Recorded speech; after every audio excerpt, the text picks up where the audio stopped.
예수 천국 불신지옥. 예수를 믿지 않는 사람들은 뭐야? 모두 다 저 사람 왜 저래? 물에 떨어질 것입니다. 맨날 저렇게 여러분, 사람 많은 데서 예수님 민폐질이야. 천국 가셔야 됩니다. 기분 나빠. 예수 천국 불신지옥. 지난 영상에서 성경에서 우리의 존재 가치를 최상으로 올려준다고 말했습니다. 그런데 거리에 나가보면 예수천국 불신지옥이라는 팻말을 들고 소리치는 사람들을 자주 만날 수 있죠. 그럼 우리는 의문이 듭니다. 사랑의 종교다. 우리는 사랑받기 위해 태어났다. 인간의 생명은 신의 형상을 따라 창조된 존재기에 아주 소중한 생명이다. 라고 말하면서 지나가는 우리에게 예수님 안 믿어? 그럼 지옥에 나가버리렴? 이렇게 저주하는 것 같아 기분이 나빠지죠. 그리고 지옥을 빌미로 종교를 강요하는 것 같아서 기분이 나쁩니다. 나는 나름대로 열심히 살아왔고 그렇게 나쁘게 살아오지도 않았다고요. 나름 법도 잘 지키고 가끔은 남을 도우면서 살아왔는데 말이죠. 내가 죄를 지었으면 얼마나 지었다고 그 끔찍한 지옥에 간다고 외쳐대는지 납득이 안 갑니다. 뭐 예수 안 믿으면 지옥 간다고 하는데 착하게 살아온 사람도 예수 안 믿으면 싹 다 지옥 가는 거면 불공평한 거 아닌가라는 생각도 듭니다.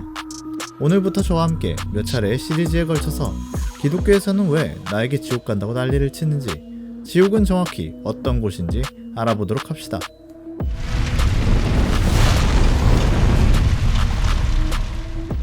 지옥에 대해서 우리는 영화나 게임, 소설 등등에서 많이 나오기도 해서 우리가 딱히 종교를 가지고 있지 않는다고 지옥에 대한 이미지가 없는 것은 아니죠. 우리나라에서도 몇 년 전에 동양판 지옥 영화 나왔잖아요. 그런데 기독교에서 말하는, 즉 성경에서 말하는 지옥이 우리가 알고 있는 지옥의 모습과 다를지도 모릅니다. TV 프로그램이나 많은 유튜버분들이 기독교의 지옥을 묘사할 때 단테가 쓴 신곡이라는 책을 가져와서 설명합니다. 이 신곡이라는 책의 내용을 짧게 말씀드리자면, 단테가 베르길리우스의 안내를 받아 지옥, 연옥, 천국을 여행하는 대서사시입니다.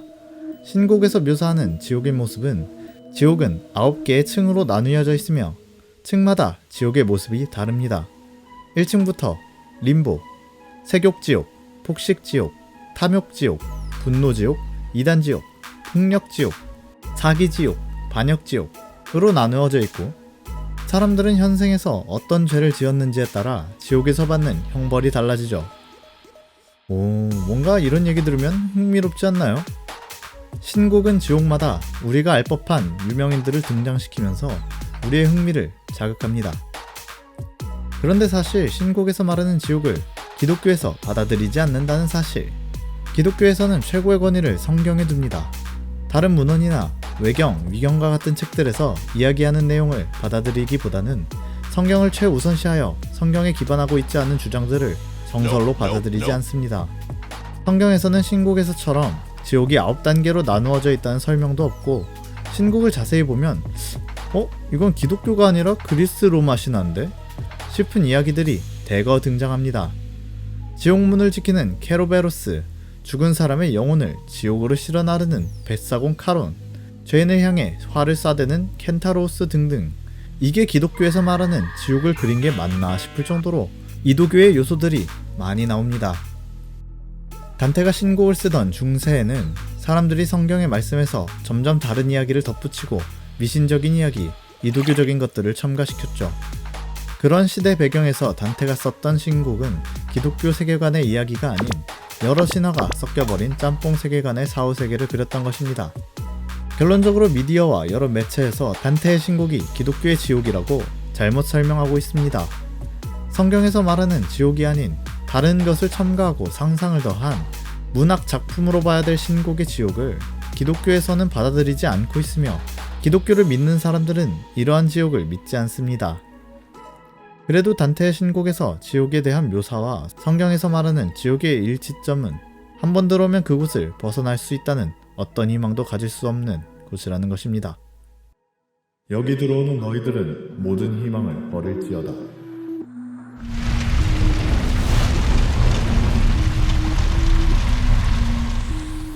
지옥에 관련한 그림들을 보면 악마들이 사람을 칼로 썰고 창으로 찌르고 물에 삶아버리면서 즐거워하는 모습들을 그립니다.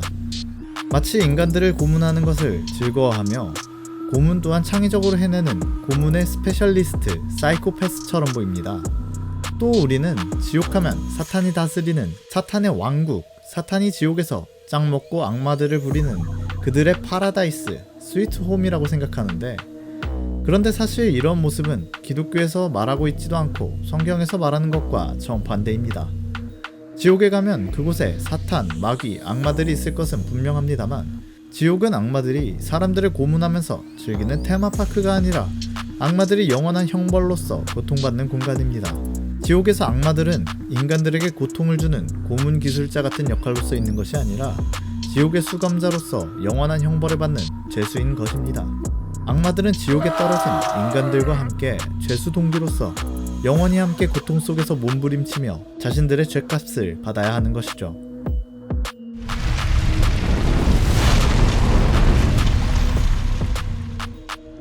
그렇다면 성경에서 말하는 지옥의 모습은 어떨까요? 사실 성경에서 지옥에 대해 단테의 신곡에서처럼 세세하게 묘사하고 말하고 있지 않습니다. 다만 우리는 성경 곳곳에서 조금씩 나타난 지옥에 대한 묘사를 통해 지옥이 어떤 곳인지 그려볼 수는 있을 것입니다. 먼저 지옥은 많은 사람들이 아는 것처럼 불타오르는 곳이라고 이야기하고 있습니다. 그리고 지옥은 우리가 사는 세계와 달리 죽음이 존재하지 않습니다. 아무리 고통스럽고 죽을 것 같아도 죽지 못하고 영원히 고통을 당해야 합니다. 성경에서는 지옥의 고통이 너무나 극심하기 때문에 만약 내 신체 중에 범죄하게 만드는 것들이 있어 지옥에 가게끔 만든다면 잘라버리고 뽑아버리는 한이 있어도 지옥에 가지 말라고 경고하고 있습니다. 지옥이 얼마나 무서운 곳인지 세세하게 묘사하기보다 단호한 경고로서 지옥의 끔찍함을 말하고 있죠.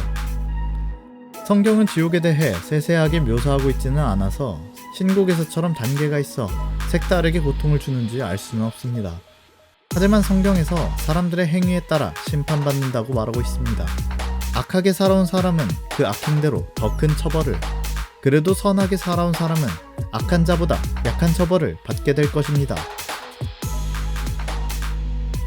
그런데 많은 종교들이 현생에서 착하고 선하게 살아야 천국을 가고 악하게 살면 지옥에 간다고 말하지만, 성경은 사람들이 착하게 살고 악하게 살았다는 것을 기준으로 천국행, 지옥행을 정하지 않습니다. 그렇다면 성경에서는 무엇을 기준으로 우리가 천국에 갈지 지옥에 갈지를 정하는 것일까요? 단순히 예수 천국, 불신 지옥인 걸까요?